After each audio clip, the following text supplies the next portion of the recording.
मैं आज आपसे बात करना चाहता हूं एक स्वस्थ घर रखने के बारे में। और जिन लोगों को परमेश्वर ने आपके जीवन में डाला है वो कोई दुर्घटना नहीं है। ये कोई इत्तेफाक नहीं कि आप उस औरत से मिले और प्रेम हुआ और उससे शादी की। सृष्टि के रचयिता ने आपके रास्ते मिलाए। आपने बस उन बच्चों को पैदा करने का यूं ही फैसला नहीं कर लिया। वो वहां प्रकट नहीं हुए क्योंकि आप और आपकी पत्नी एक हुए। परमेश्वर आपके बच्चों को जानते थे उनके पैदा होने से बहुत पहले से।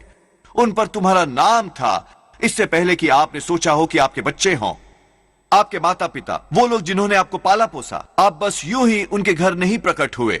परमेश्वर ने वहां आपको एक मकसद से डाला।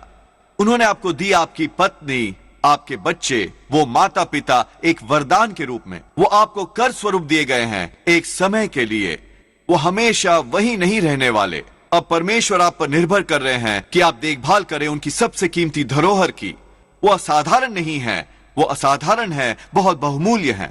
उन्हें हल्के में ना लो। आपका पति, आपकी पत्नी, शायद उनमें कुछ गलतियां हो, शायद आप हमेशा एक दूसरे से सहमत ना हो, पर वो एक खजाना है जो सर्वशक्तिमान ने आपको दिया है। वो बच्चे शायद बहुत काम बढ़ाते हो, वो शायद हमेशा सही ना करते हो, पर वो परमेश्वर के वरदान हैं। आपको देखना है अपनी पत्नी, अपने बच्चों, अपने परिवार की ओर एक मूल्यवान निधि के रूप में, एक विशेष खजाने के रूप में जो परमेश्वर ने आपको सौंपा है। हर दिन आपको उन्हें बताने की जरूरत है, मैं तुमसे प्रेम करता हूं, मुझे तुम पर नाज है, मुझे खुशी है कि तुम मेरे जीवन में हो। हर दिन उन्हें यह सुनने की जरूरत है, नियमित रूप से। बस उनके जन्मदिन पर नहीं, उनकी एनिवर्सरी पर नहीं, हनी इस वैलेंटाइन डे पर आई लव यू नहीं, साल में एक बार से कुछ नहीं होगा। यदि आप अपनी पत्नी को नहीं बताते कि आप उनसे कितना प्रेम करते हैं तो कोई और बता देगा। उदार बनिए। जब आपको प्रेम व्यक्त करना हो, अपनी तारीफ खुलकर कीजिए। पुरुषों, आप अपनी पत्नी को बार बार ये बताइए, बहुत बार, कि आपके ख्याल से वो कितनी सुंदर है और आप कितने खुश हैं कि वो आपके जीवन में है। उसे ये बार बार बताइए कि उन सबसे अच्छी आदतों में से एक है जो हम डाल सकते हैं, अपनी पत्नी को कॉम्प्लीमेंट्स देना। विक्टोरिया जानती है कि वो खूबसूरत है, उसे उसके पूरे जीवन यही कहा गया है। मैं सोच सकता हूं मुझे उसे बार बार कहने की जरूरत नहीं, मैंने उसे 1000 बार बताया है। नहीं, मैं ये सिद्धांत समझता हूं। लोग कभी भी ये सुन सुन के तंग नहीं आते कि आप उनसे कितना प्रेम करते हैं, आपको उन पर कितना गर्व है। मैं उसे बार बार बताता हूं, विक्टोरिया तुम कितनी खूबसूरत हो। आपको पता है उसने कभी एक बार भी ये नहीं कहा, जोएल बंद करो ये कहना, मैं जानती हूं मैं खूबसूरत हूं। नहीं, अजीब बात है, अभी उसी दिन हम इस मंच के पीछे के कमरे में थे। रविवार की सुबह की सर्विस की तैयारी कर रहे थे। शीशे के सामने खड़े खड़े मैं अपनी टाई ठीक कर रहा था। वो अपना माइक्रोफोन पहन रही थी। मैंने कहा, वाह विक्टोरिया, तुम कमाल की लगती हो, तुम इतनी खूबसूरत लग रही हो आज। उसने मेरा धन्यवाद किया। उसी सुबह बाद में हम उसी कमरे में थे, रविवार सुबह की दूसरी सर्विस के लिए तैयार होते हुए। पर जैसे ही मैं बाहर जाने लगा, उसने कोहनी मारी और कहा, तुमने मुझसे नहीं कहा मैं खूबसूरत लग रही हूं। मैंने कहा, मैंने सोचा तुम याद रखोगी जो मैंने 2 घंटे पहले कहा था। हर बार जब मैं इस मंच पर से चला जाता हूं, विक्टोरिया कहती है, जोएल वो आज का उपदेश बहुत बढ़िया था। मैं जानता हूं वो सोचती है मैं बढ़िया हूं, उसने मुझे 1000 बार बताया है, पर मेरा रवैया होता है वो कार्ड और पत्र आते रहने दो। एक बार जब मैंने बोलना बंद किया तो उसने कहा, जोएल आज वो बहुत शानदार था। मैं जैसे हवा पर चलने लगा। अगले हफ्ते वो फिर उस पर वापस आ गई, आज बढ़िया था, मुझे बुरा लगा।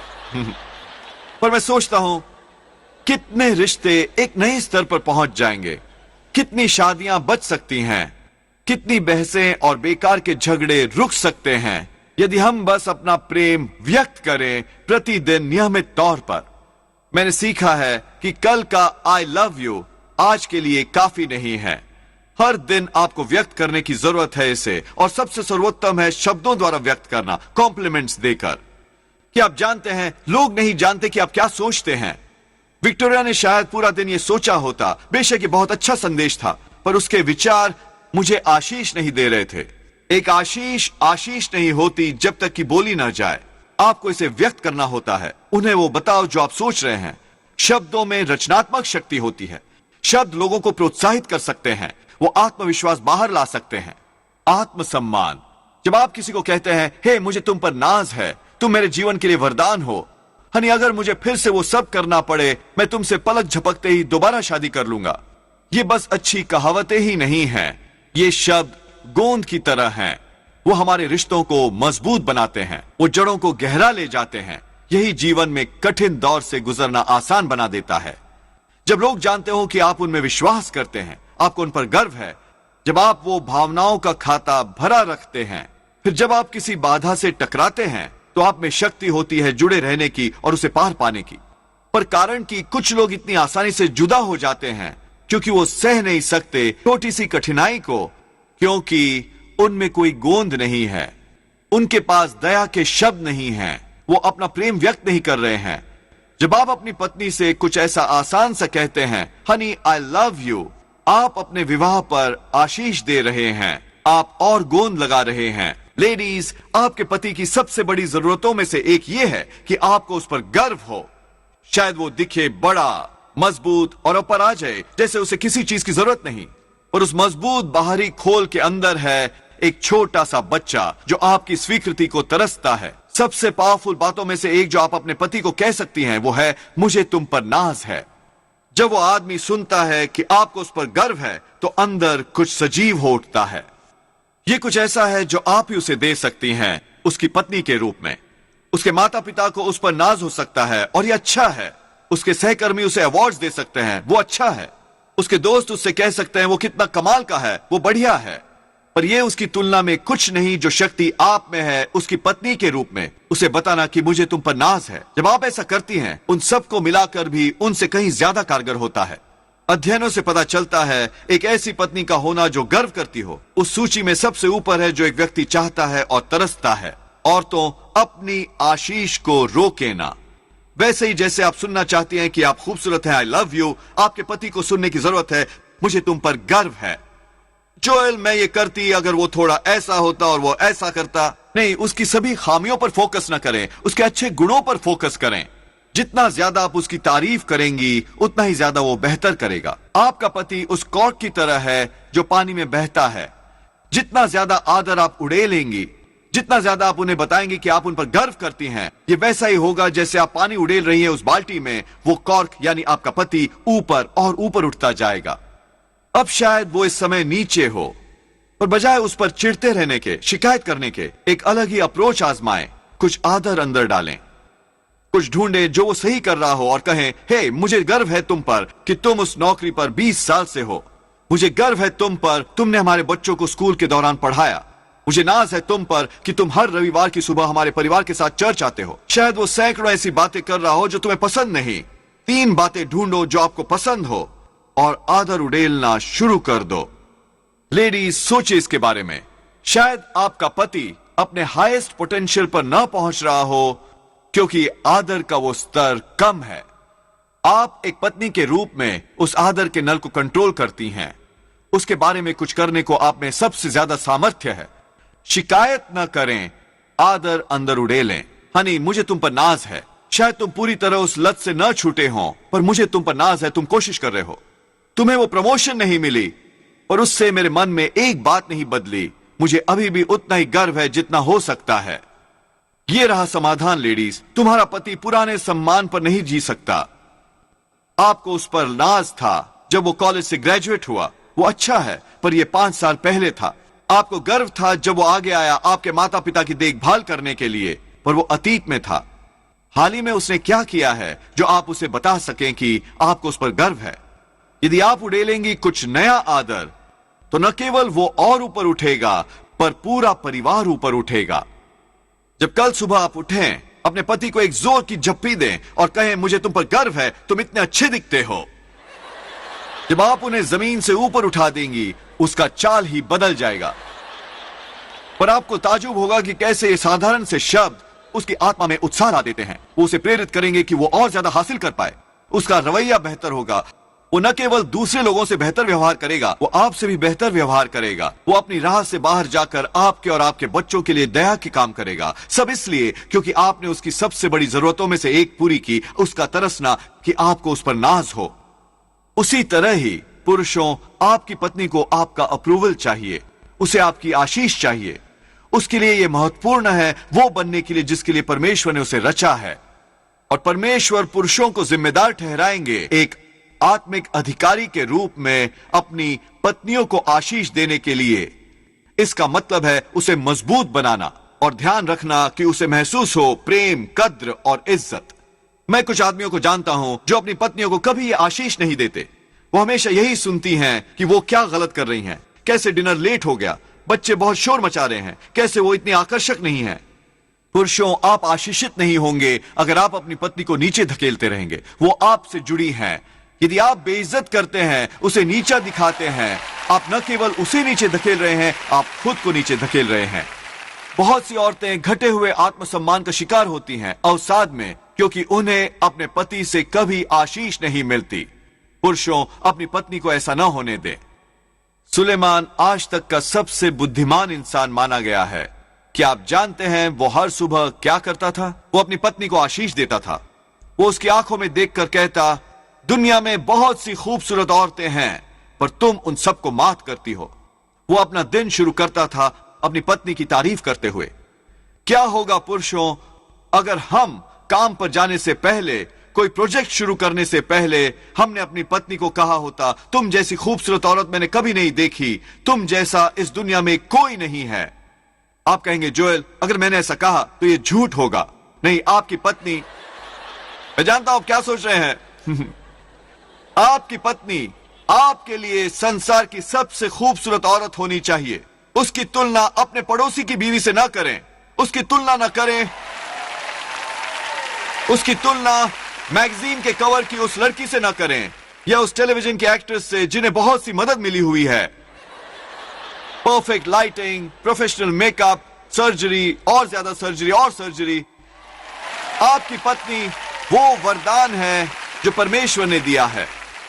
शारीरिक सौंदर्य भ्रामक हो सकता है, पर सच्ची स्थायी सुंदरता अंदर होती है। वो औरत जो परमेश्वर ने आपको दी है वो एक वरदान है, वो एक खजाना है। वो अपनी तरह की एक है, किसी के पास उसके फिंगरप्रिंट्स नहीं। जब आप ये जान लेते हैं, आप सुलेमान की तरह कह सकते हैं, हे बेबी तुम आज बढ़िया लग रही हो। ये शास्त्र वचन में भी है, हालांकि ये मेरा वर्जन है। और मैं मानता हूं कि मैं कोई ज्यादा रोमांटिक इंसान नहीं हूं। मैं पूरा दिन बैठे बैठे विक्टोरिया के लिए कविताएं नहीं लिखता, नहीं वो कैंडल लाइट डिनर प्लान करता हूं। मैं लोगों से कहता हूं मैं रोमियो नहीं हूं, मैं जोलियो हूं। पर मैंने अपनी पत्नी को आशीष देने का ये सिद्धांत सीख लिया है।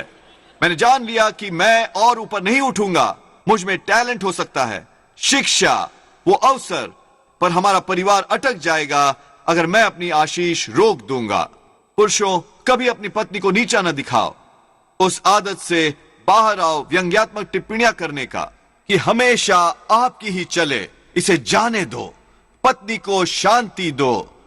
कोई अपना गोल्ड मेडल पाएगा एक पति के रूप में। यदि आप कुछ अच्छा नहीं कह सकते तो कुछ न कहें।